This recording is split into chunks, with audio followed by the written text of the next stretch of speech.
Oh shit, we got some new theme music. This is called Hollow Bells by my man Otis McDonald.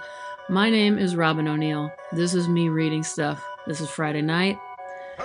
It's an After Dark podcast because I couldn't get my shit together.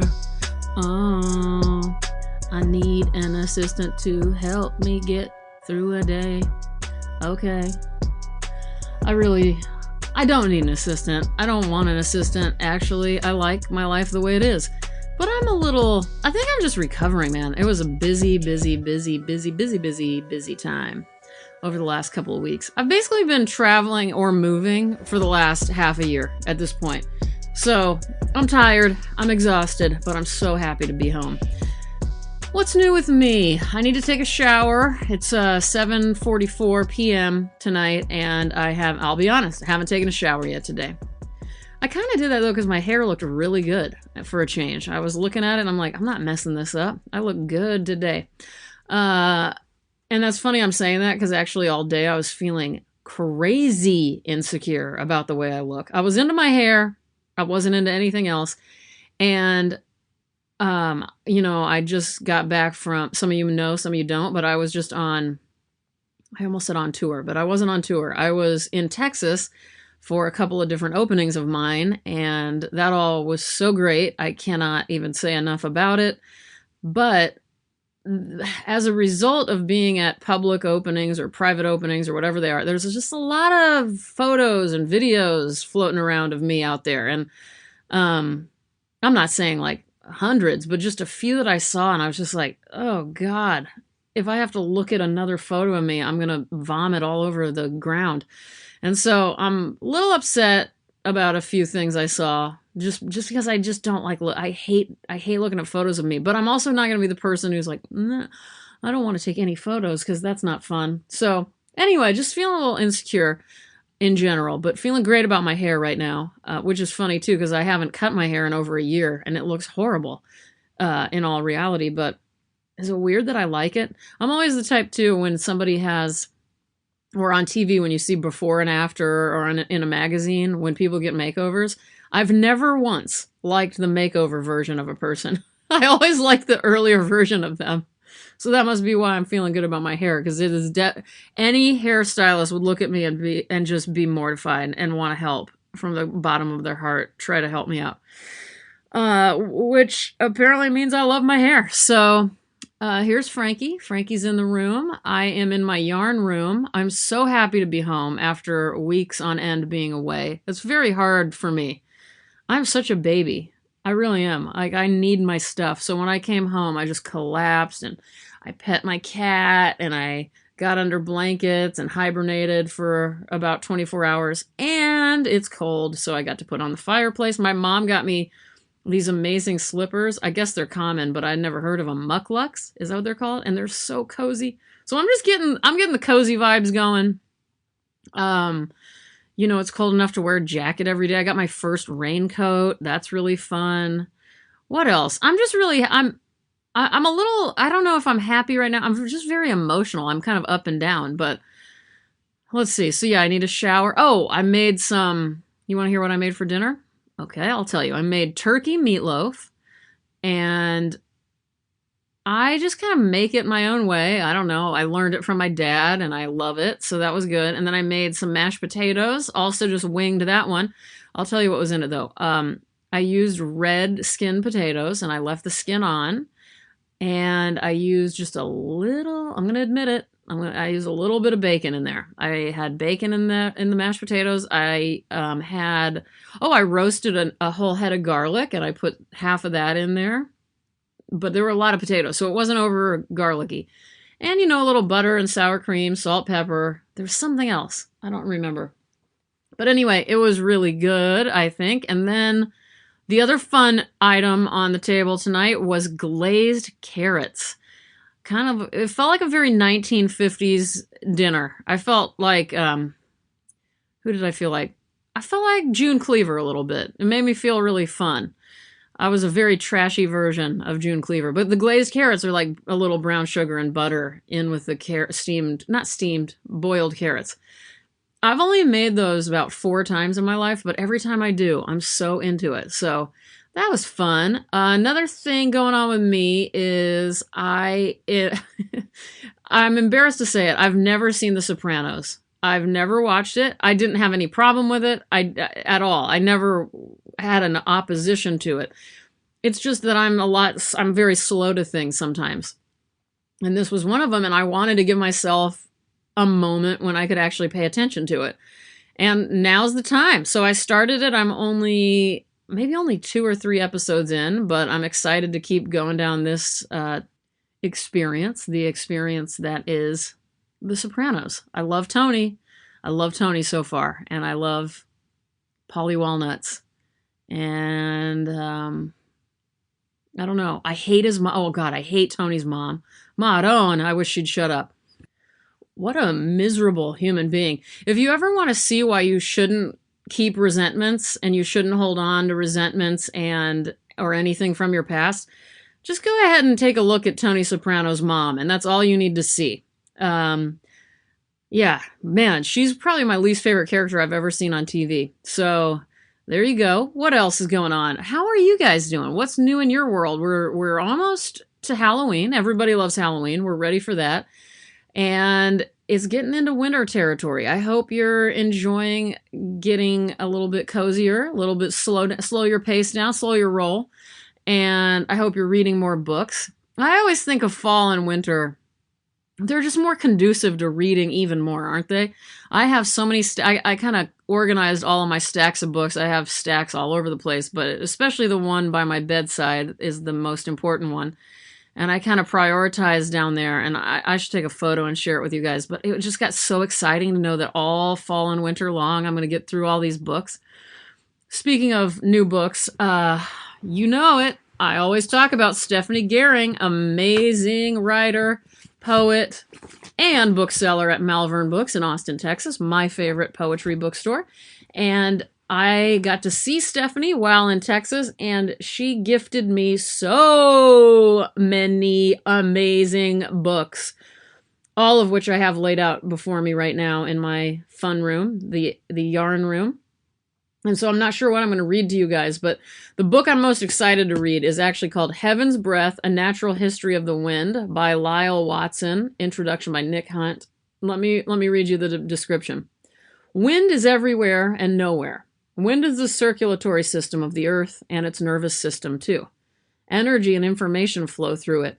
It brings warmth and water, enriches and strips away the soil, aerates the globe. Wind shapes the lives of animals, humans among them.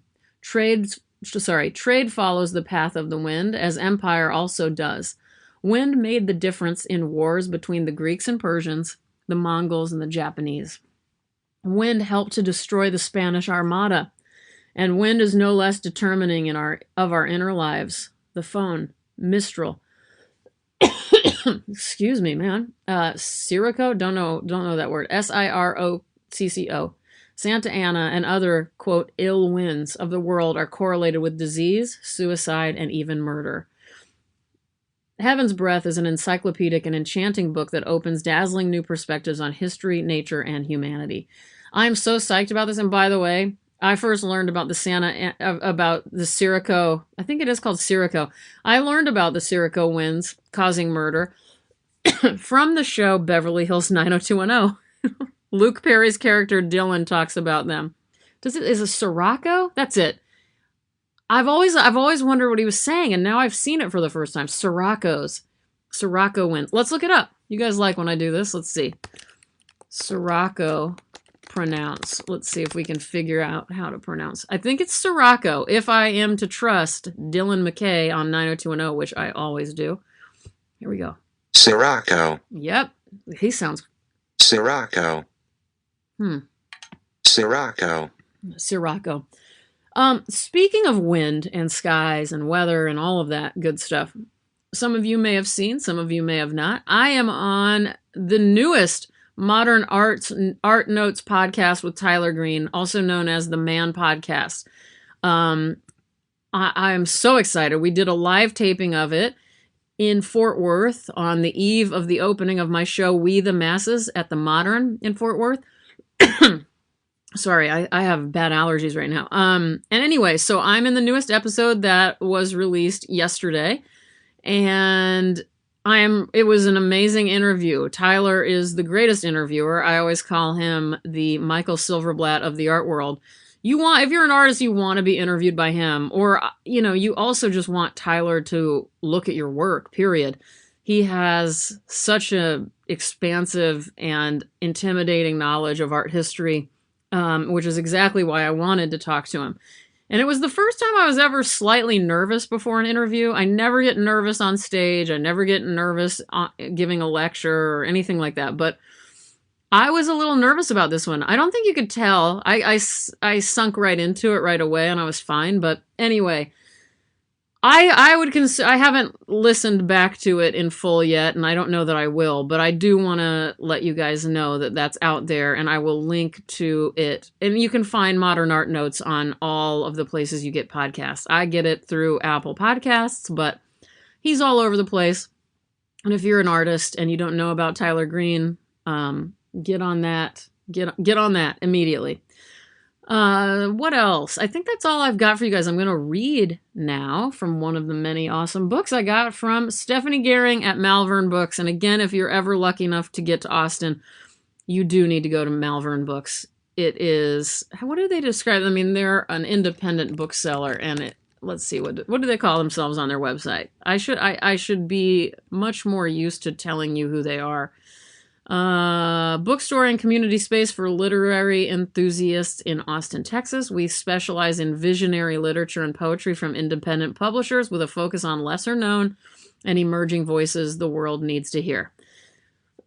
So obviously I'm way into that. All right, I'm going to hit pause and just cough for a good minute or so and see if this will go away, and then I'll be back. All right, I'm back. And please check out my show if you happen to be in Texas. Go to Fort Worth, go to the Modern. This is a 20-year survey of my work. Some call it a retrospective. It's essentially a retrospective. It's just that I'm a little young for a retrospective. So we call it a survey. There's over 60 drawings. There is so much fun merchandise, by the way. I'll put a link to their shop, the Modern shop as well. There's a puzzle. There are pencils. There are composition books, notebooks. There are t-shirts. There are tote bags. None of which I have yet. I need to get those. I forgot to get them while I was there, but I will. Okay, so let me read to you guys. All right, I'm reading from one of the many amazing books Stephanie gave me from Malvern. This is a book, Selected Poetry of Pablo de Rokha's. Architecture of Dispersed Life is what this book is called. This is from Shearsman Books. I'll obviously put a link in the description for you to go to Malvern or find this book wherever you can, preferably independent booksellers, of course. But Pablo de Rokha is new to me. I knew that I learned from Stephanie that he was an enemy of Neruda's, or at least I think that's what Stephanie told me. I have since done a little bit more research. I know that he committed suicide, I think like 4 days or something, or 4 days or 4 months or something after his own son committed suicide.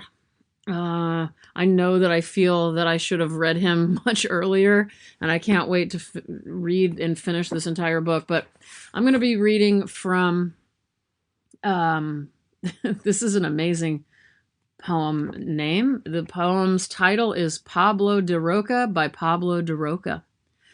My word is worm-eaten, and my heart is full of metaphysical cypresses, cities, moths, laments, and enormous uproars. Brimming with eclipses, my personality howls.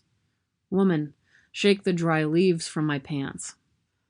Walking, talking, walking with the earth along many roads, my gestures fall from my pockets.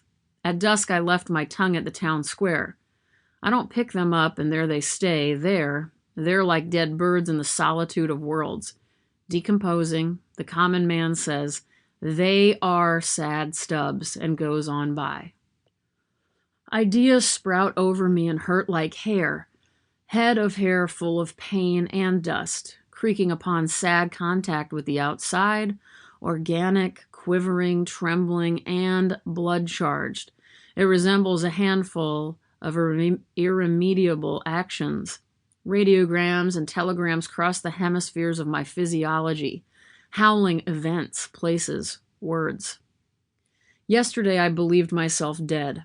Today I affirm nothing, nothing, absolutely nothing, and I shake the cobwebs from my skeleton with the cosmopolitan feather duster of anguish, while smiling in the gray of skulls, of paradoxes, of appearances and thoughts. The truth, like a snake of fire, the truth bites gloomy Pablo in the ribs. My songs claw away at my gut and my anguish with the hairy and sinister claws of infinity. I'm going to terminate a world. My underwear roars with laughter. A blue coffin and some senseless, intermittent song guides my worldwide strides. And the lice-covered blanket of life wraps grotesquely around me as light to the blind. Uproar of multitudes, automobiles, crowds, going with me. Like a lonely and crazy bird, the absolute sings in the black poplars of your head. Pablo de Rokha. Universe, universe. How we go fading out. Universe, you and I, simultaneously. Damn. It's really beautifully written, too. I remember what else Stephanie told me about him. He just doesn't give a shit about any rules, he just does his own thing when it comes to the structure of poetry. I don't know how to describe the way this looks.